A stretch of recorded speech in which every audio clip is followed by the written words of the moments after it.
अंबरनाथमधील माजी नगरसेवक रोहित महाडिक यांच्या ऑफिसवरील हल्ला प्रकरणात आता आणखी एक सीसीटीव्ही फुटेज समोर आलं आहे।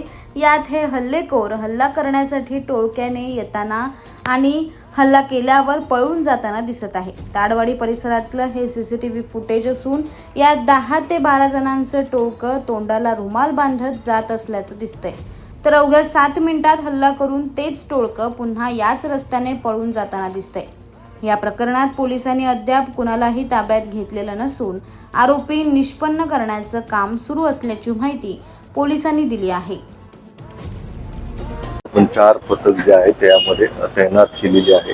शिवाय गुन्हे शाखेचे अधिकारी पण यामध्ये तैनात झालेले आहेत आणि लवकरच या घटनेची उकल करून आम्ही पुढील तपास त्या अनुषंगाने ज्या काही गोष्टी निदर्शनास येतील त्या आपल्याशी शेअर करू। यामध्ये आम्ही गुन्हा दाखल केलेला आहे आणि तपास जो आहे तो स्थानिक पोलीस स्टेशनचे अधिकारी करत आहेत।